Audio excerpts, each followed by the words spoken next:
Oke baik, selamat malam. Perkenalkan, nama Maria Murni, kelas A semester 7, NIM 1703030041,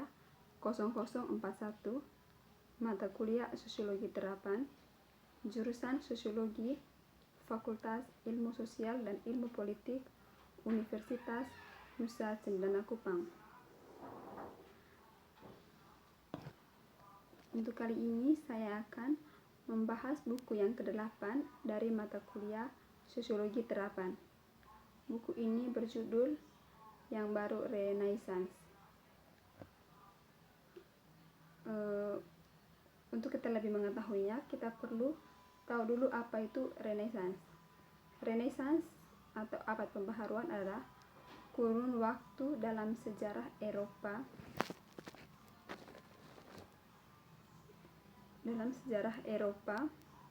dari abad ke-14 sampai abad ke-17 yang merupakan zaman peralihan dari abad pertengahan ke zaman modern. Maksudnya di sini adalah peralihan dari zaman pertengahan ke zaman modern, itu yang disebut dengan Renaissance. Pandangan-pandangan tradisional lebih menyoroti aspek-aspek awal zaman modern dari Renaissance sehingga menganggapnya terputus dari zaman sebelumnya. Tetapi banyak sejarawan masa kini telah menyoroti aspek-aspek abad pertengahan dari Renaissance sehingga menganggapnya sinambung dengan abad pertengahan.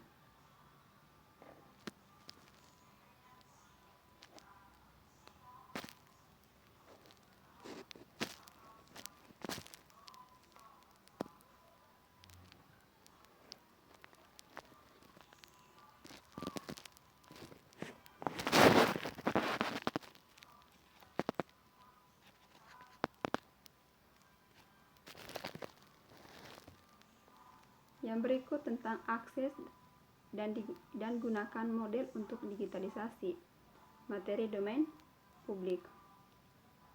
Institusi budaya di seluruh Eropa mulai mendigitalkan koleksi buku mereka, koran, peta, pasangan suara dan video, manuskrip, foto, dan museum objek, dan membuatnya tersedia secara online.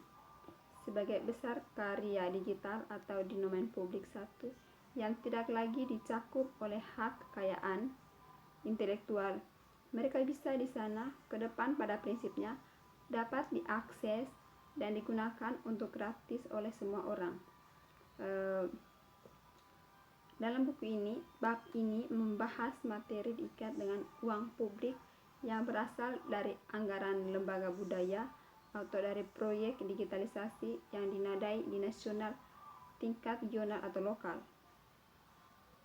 Ada beberapa contoh dari praktik lembaga budaya menyumbangkan konten ke Europenia. Beberapa institusi jelas menunjukkan hal itu. Yang pertama, materi ada domain publik. Mereka izinkan akses gratis dan unduh sebelum pengguna non-komersial. Beberapa dari mereka biaya untuk penggunaan kembali secara komersial. Bahan, saat pengguna mengunduh materi, mereka diminta untuk mengkonfirmasi itu mereka akan menggunakan materi hanya untuk non-tujuan komersial. Yang kedua adalah koleksi mereka dengan langganan dasar termasuk untuk mengakses materi domain publik. Satu institusi biaya untuk melihat sejarah materi berdasarkan langganan selama beberapa jam atau untuk waktu yang lebih lama. Yang berikut tentang metadata.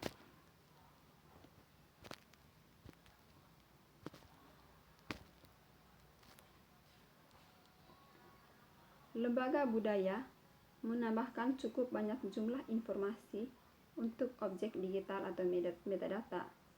Menjelaskan misalnya penulis, asal dan usia pekerjaan, memberi informasi kontekstual, serta teknis informasi tentang format yang digunakan dan karakteristik yang memungkinkan mesin pencari untuk menemukan lokasi objek. Metadata ini penting untuk prorekam pengguna dengan latar belakang yang berguna ke bekerja, dan juga untuk memungkinkan mesin telusur seperti Europeana untuk menemukan real object digital event dalam konteks pencarian tertentu. Dalam beberapa kasus, institusi budaya mengenakan biaya untuk atau memperlakukan ketentuan lain yang digunakan kembali metadata ini, dan mereka cenderung sangat berhati-hati terhadap pengguna komersial file data.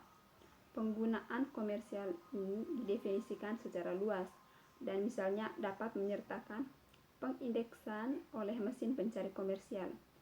Syaratnya dikenakan pada penggunaan metadata bisa di giliran menimbulkan masalah untuk layanan seperti Europeana yang ingin membuka metadata yang mereka panen untuk mendapatkan yang seluas-luasnya kemungkinan diekspor.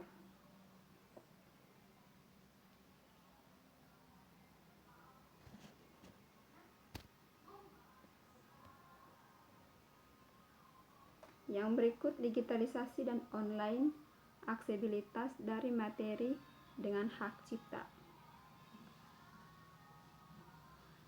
Hak cipta mencakup semua bentuk ekspresi mulai dari surat pribadi hingga komersial, bahan yang diproduksi secara resmi seperti film, musik, dan buku serta radio, televisi siaran yang diproduksi oleh perusahaan swasta dan penyiar sektor publik.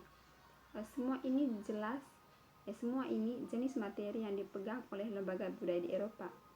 Kemudahan yang dapat diakses oleh pengguna saat ini hentikan mesin pencari dan platform besar dan menemukan tawaran informasi yang luar biasa.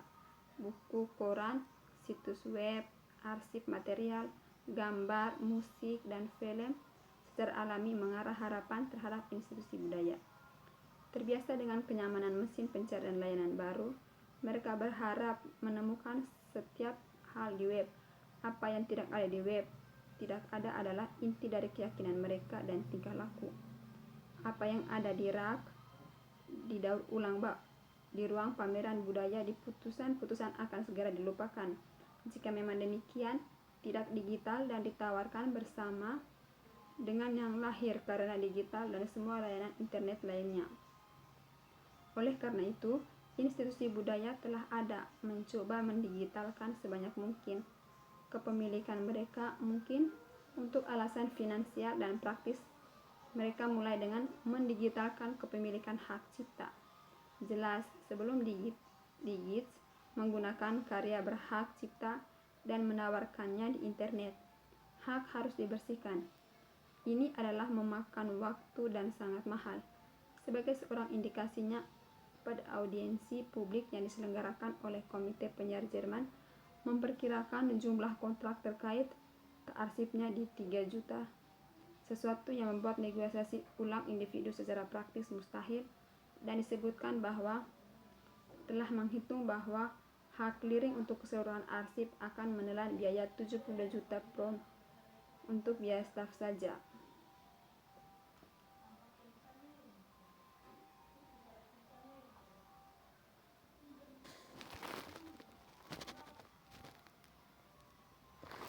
Yang berikut tentang Europeana.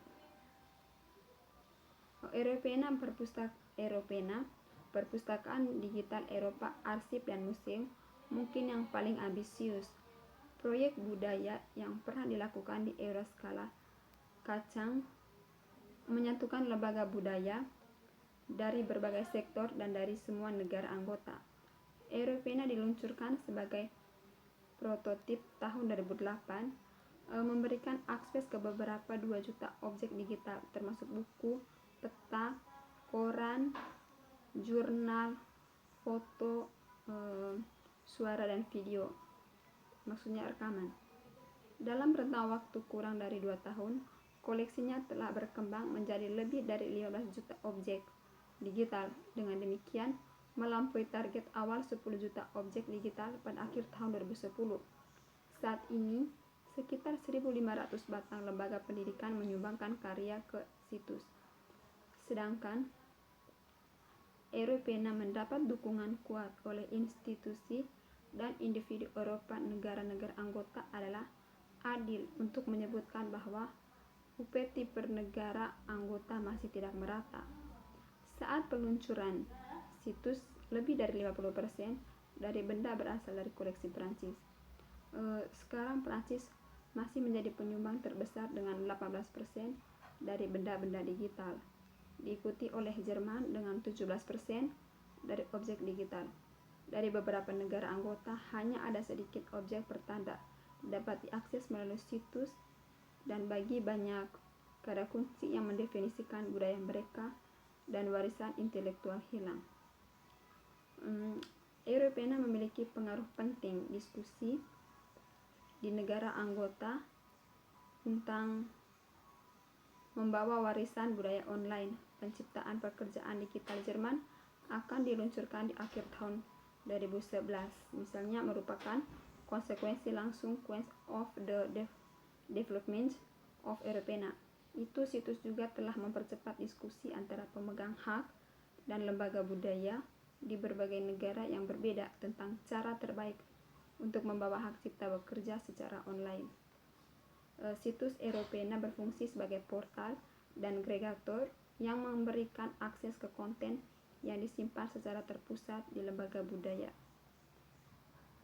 Untuk meningkatkan layanan, Europeana berkolaborasi dengan berbagai mitra Eropa asli.